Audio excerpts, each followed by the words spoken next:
राम राम आणि नमस्कार माझ्या लाडक्या बहिणींनो, आपण राज्यातील लाडकी बहिणी योजना हे रिटर्न गिफ्ट कशा प्रकारे मिळणार आहे ते बघणार आहोत। तर महाराष्ट्र विधानसभा निवडणुकीचे निकाल जवळपास स्पष्ट झालेले आहेत आणि महायुती आघाडीला बहुमत मिळालेले आहे आणि भाजप सरकार सर्वात मोठा पक्ष ठरलेला आहे। महाराष्ट्र विधानसभा निवडणुकीत निकालानंतर राज्यातील महिलांना सर्वाधिक खुश असतील, कारण आता लाडकी बहीण योजनेतील रक्कम वाढणार आहे आणि निवडणुकीपूर्वीच महायुती जाहीरनामा याबाबत उल्लेख केला होता आणि लाडकी बहीण योजनेचा पुढील हप्ता मिळणार आहे आणि ते डिसेंबर महिना आणि जानेवारी महिना हा सध्या महाराष्ट्र शासनाच्या माझ्या लाडक्या बहिणी अंतर्गत महिलांना दरमहा 2100 रुपये आणि आर्थिक मदत दिली जात आहे आणि जाहीरनामा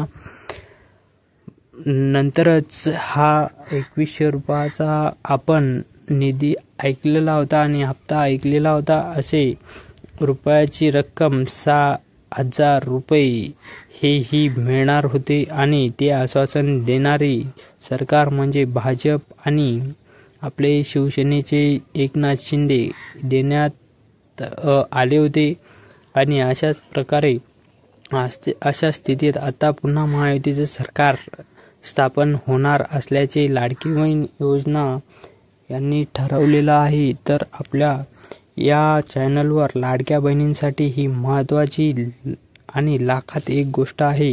ही 2.34 कोटी सदस्य महिलांना लाडक्या बहिणीचा लाभ मिळणार असून या योजनेसाठी आलेल्या 13 लाख बहिणींचे अर्ज अद्याप प्रलंबित आहे, जे नवीन सरकार स्थापन होताच निकाल लागण्यासाठी लागला होता आणि लगेच आता डिसेंबर महिन्याचा हप्ता लगेच पडणार आहे। तर कोणत्याच प्रकारची शंका ही मनात ठेवू नका आणि अशाच प्रकारे आपल्या न्यूज चॅनलवर येत राहतात, त्याकरिता आपल्या चॅनलला सबस्क्राईब करा आणि जास्तीत जास्त शेअर करण्याचा प्रयत्न करा, लाईक कमेंट नक्की करा।